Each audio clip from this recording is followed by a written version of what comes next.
కర్ణాటకలో నిన్న ఒక 2 గొడవలు అయిపోయినాయి. ఏ రాష్ట్రానికైనా ఇది ఒక ఇబ్బంది. తెలంగాణ దీనికి పెద్ద లింక్ ఉన్నది. కర్ణాటకలో కన్నడిగులకు రిజర్వేషన్లపై భారీ రగడ. కర్ణాటక పారిశ్రామిక వర్గాల్లో ప్రైవేట్గా పెట్టేటువంటి పారిశ్రామికంగా ఇండస్ట్రీస్ కావచ్చు, ఐటీ సెక్టర్ కావచ్చు, ఏవైనా సరే అక్కడ ఉద్యోగాలు చేసేటువంటి వాళ్ళు ఖచ్చితంగా రిజర్వేషన్ అంటే కన్నడిగులకు అక్కడ కర్ణాటక వాళ్ళకు రిజర్వేషన్ ఇచ్చేటువంటి విధంగా మీరు ఎక్కడైనా ఒక పరిశ్రమకి ఎక్కడైనా భూమి కేటాయిస్తే దాంట్లో ఒక నిబంధన ఉంటుంది. ఎందుకు ఇక్కడ పరిశ్రమలు తీసుకొస్తున్నారు? ఒక పరిశ్రమ పెట్టేటువంటి వ్యక్తికి భూసేకరణ చేసి పరిశ్రమ డెవలప్మెంట్ అభివృద్ధి కోసం మేము పరిశ్రమ పెడుతున్నామంటే ఇన్ని ఉద్యోగాలు కల్పన చేస్తాం, స్థానికంగా ఇంతమందికి ఉద్యోగ కల్పన జరుగుతుంది అనేటువంటిది అందులో ఉండేటువంటి మొదటి అంశము. అయితే ఎక్కడ ఫ్యాక్టరీ పెట్టినా స్థానికంగా ఎంతమంది ఆ ఫ్యాక్టరీలో ఉద్యోగం చేస్తారు? ఎందుకంటే ఎవడో ఒక ఫ్యాక్టరీ పెడతాడో ఆ ఫ్యాక్టరీకి కావాల్సినటువంటి స్కిల్, ఆ ఫ్యాక్టరీకి కావాల్సినటువంటి పని అక్కడ ఉండేటువంటి స్థానికుల దగ్గర ఉండదు. అప్పుడు ఏం చేయాలి?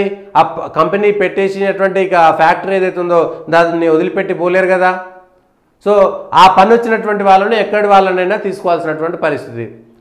అందులో పని ఏదైతే ఉంటుందో ఆ పని అక్కడ ఉన్నటువంటి స్థానికులకి నేర్చుకునేంత వరకు వేరేటోళ్ళకు ఉద్యోగాలు వచ్చేస్తాయి. వాళ్ళు ఉద్యోగాలు చేస్తుంటే మళ్ళీ స్థానికులను తీసుకోలేరు.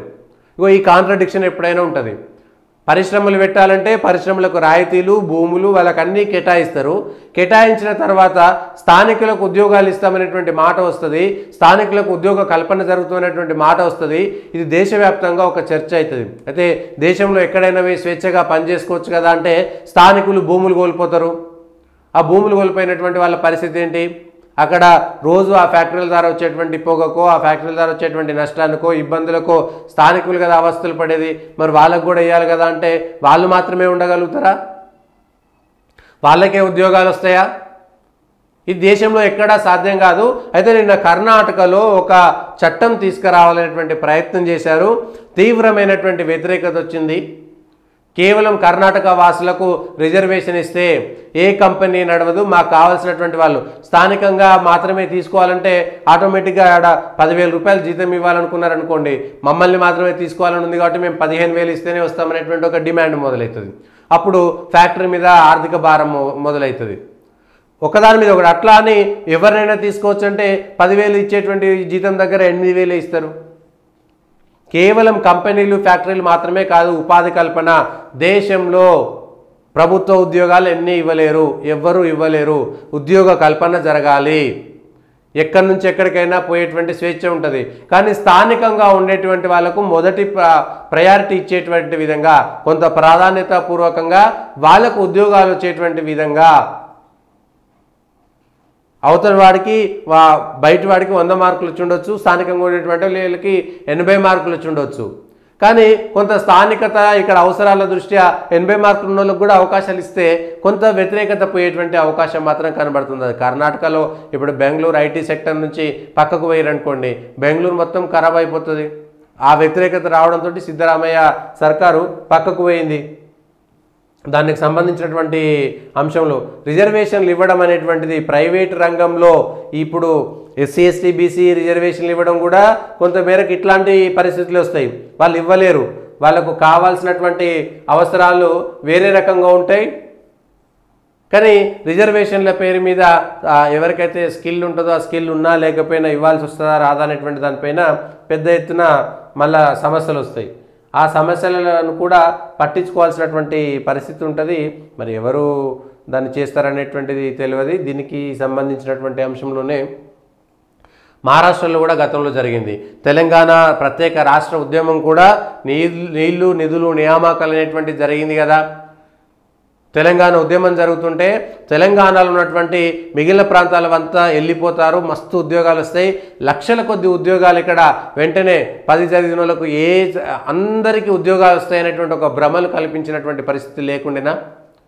కానీ ఎన్ని ప్రభుత్వ ఉద్యోగాలు వచ్చినాయి, ఎంతమంది మిగిలినటువంటి రాష్ట్రాలకు సంబంధించినటువంటి ఉద్యోగులు వెళ్ళిపోయారు. అనేకమైనటువంటి స్థానికత విషయాలతోటి ఇప్పటికీ కోట్లలో సమస్యలు లేవా? ఆ సమస్యలు అట్లే ఉన్నాయి కదా. ప్లస్ తెలంగాణ వచ్చిన తర్వాత ఇక్కడ నుంచి ఇతర రాష్ట్రాల వాళ్ళు ప్రైవేట్ సెక్టర్లో కూడా ఎవరు వెళ్ళిపోలేదే. మరి తద్వారా తెలంగాణలో ఉండేటువంటి ప్రజలకు ఉద్యోగాల కల్పన కూడా ఎక్కువగా జరగలేదే. స్థానికంగా ఇన్ని పెద్ద పారిశ్రామిక వాడలు ఉన్నాయి తెలంగాణ మొత్తంలో. ఎక్కడ కేవలం తెలంగాణ వాళ్ళకి ఉద్యోగాలు దొరికేటువంటి పరిస్థితి లేదే. అంటే తెలంగాణ రాష్ట్రం వచ్చిన తర్వాత కూడా నీళ్లు నిధులు పక్కన పెడితే నియామకాలైతే ఎక్కడ కూడా తెలంగాణ వాళ్ళకే జరగలేదు అనేటువంటిది ఉంది. గతంలో మహారాష్ట్రలో కూడా ఈ కొట్లాట ఉంటుండే. ఉత్తరాది వాళ్ళు వెళ్ళిపోండి అని చెప్పేసి దాడులు జరిగినటువంటి సంఘటనలు అనేకం మహారాష్ట్రలో జరిగినాయి.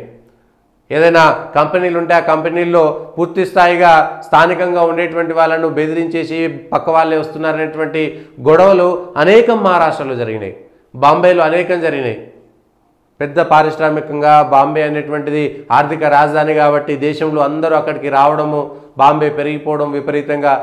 ఇతర రాష్ట్రాల వాళ్ళు వస్తే అందులో తెలుగు వాళ్ళ మీద దాడి జరిగింది, మిగిలినటువంటి నాన్ మరాఠీస్ మీద అనేకమైనటువంటి దాడులు జరిగినాయి. అయితే అన్ని రాష్ట్రాలు దీనిపైన సమాలోచన చేయాల్సినటువంటి అవసరం ఉంటుంది. కేవలం ఇక్కడ మాత్రమే అక్కడ మాత్రమే అని కాదు, కనీసం ఇంత శాతం వరకు మొదటి ప్రయారిటీ వీళ్ళకి ఇవ్వాలి అనేటువంటి అంశం పైన ఇవ్వకపోతే కర్ణాటకకు సంబంధించినటువంటి ఏదైతే వచ్చిందో తెలంగాణ ఉద్యమం అట్లే వచ్చింది, మహారాష్ట్రలో అట్లే కొట్లాటలు జరిగినాయి. మీకు బీహార్ వాళ్ళు, యూపీ వాళ్ళు, ఒరిస్సా వాళ్ళు ఇవాళ కూలీలు ఇక్కడికి వస్తుంటే కూడా ఇక్కడ స్థానికంగా ఉండేటువంటి వాళ్ళకు కూలీ పనులు కూడా దొరకడం లేదనేటువంటి అంశంపైన వాళ్ళ కొట్లాటలు జరుగుతున్నాయి తెలంగాణలో కూడా. మీరు కన్స్ట్రక్షన్ కంపెనీలకు వెళ్ళండి, ఎక్కడికైనా సరే, ఎక్కడ కట్టడాలు జరుగుతున్నా, ఎక్కడ నిర్మాణ రంగంలో పూర్తిగా కూలీలంతా కూడా 70% పైగా బీహార్ లేదా ఒరిస్సా లేదా యూపీకి సంబంధించినటువంటి వాళ్ళే, లేదా కార్పెంటర్లు, లేకపోతే దానికి ప్లంబర్లు, ఏదైనా నిర్మాణ రంగంలో 70% ఇతర రాష్ట్రాలకు సంబంధించినటువంటి వాళ్ళే ఇక్కడ పనులు చేస్తున్నారు. అవి ప్రైవేట్ సెక్టరు, దాంట్లో ఎవరైనా చేసుకోవచ్చు. కానీ ఇక్కడ కూలీలకు ఎక్కువ రేటు ఉంది, అక్కడ తక్కువ ధరకు కూలీలు దొరుకుతున్నారు. కుటుంబాలతో సహా వచ్చి ఏడాదంతా పని చేసుకొని పోయి మళ్ళీ నెలకో 2 నెలలకో సెలవులు తీసుకొని మళ్ళీ వచ్చి మళ్ళీ ఏడాదంతా పని చేసుకొని పోయేటువంటి వాళ్ళు ఉన్నారు. బీహార్లోనో యూపీలోనో కూలీకి ఇక్కడికి చాలా ఎక్కువ ఉన్నది కాబట్టి స్థానికంగా ఉండేటువంటి వాళ్ళు ఇక్కడ ఉండేటువంటి కూలీ కంటే ఎక్కువ డిమాండ్ చేస్తారనేటువంటి దాంతో ఒక్కసారిగా కూలీలంతా వలస కూలీలే అవుతున్నారు కదా. ఇగో ఇవి ప్రతి చోట సమస్య వస్తుంది. చిన్న కూలీల దగ్గర నుంచి పెద్ద ఉద్యోగాల దాకా ఈ కొట్లాట ప్రతి రాష్ట్రంలో ఉన్నదే.